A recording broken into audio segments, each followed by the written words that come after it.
महाराष्ट्रातील सरकारी, निमसरकारी कर्मचारी, शिक्षक व शिक्षकेतर कर्मचारी यांच्या वर्षानुवर्ष प्रलंबित मागण्यांबाबत शासनाकडून सातत्याने दुर्लक्ष होत असल्याने राज्य कर्मचारी संघटनेच्या वतीने महत्त्वपूर्ण निर्णय घेण्यात आला आहे.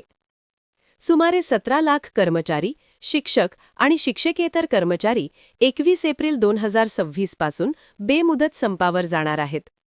गेल्या 15 महिन्यात शासनाकडून चर्चेसाठी वेळ मिळालेला नसल्याने आणि विधानसभेत मान्य झालेल्या मागण्यांकडेही दुर्लक्ष झाल्याने कर्मचाऱ्यांमध्ये मोठा असंतोष निर्माण झाला आहे.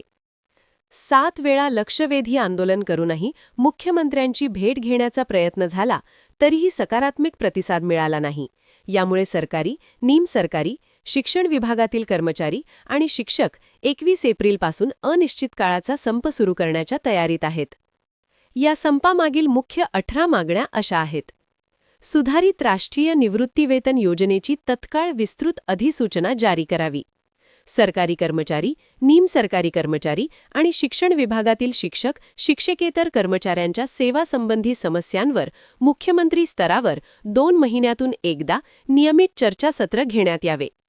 1 नोव्हेंबर 2005 पूर्वी विनानुदान किंवा अंशतः अनुदानावर नियुक्त झालेल्या तसेच 2005 नंतर 100% अनुदानावर आलेल्या शिक्षक, शिक्षकेतर कर्मचाऱ्यांना आणि वसती शाळेतील शिक्षकांना जुनी पेन्शन योजना लागू करावी. चतुर्थ श्रेणी कर्मचारी आणि वाहन चालकांच्या भरतीवरील बंदी तत्काळ उठवावी.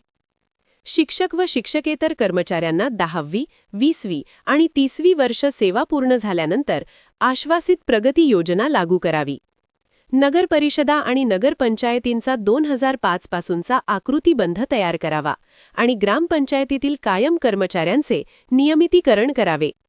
सर्व सरकारी कर्मचारी, निवृत्त कर्मचारी, कंत्राटी आणि रोजंदारी कर्मचाऱ्यांसाठी व्यापक कॅशलेस स्वास्थ्य विमा योजना लागू करावी. कर्मचाऱ्यांचे सेवानिवृत्तीचे वय 60 वर्षे करण्यात यावे. 10 वर्षे सतत काम करणाऱ्या सर्व कंत्राटी, रोजंदारी आणि अंशकालीन कर्मचाऱ्यांची सेवा नियमित करावी. प्रतीक्षा यादीतील पात्र उमेदवारांना एक वेळची बाब म्हणून अनुकंपा तत्वावर नियुक्ती द्यावी. लिपिक संवर्गातील कर्मचाऱ्यांना उच्च पदोन्नतीसाठी सुधारित धोरण लागू करावे जेणेकरून त्यांना अपेक्षित वेतन वृद्धीचा लाभ मिळेल.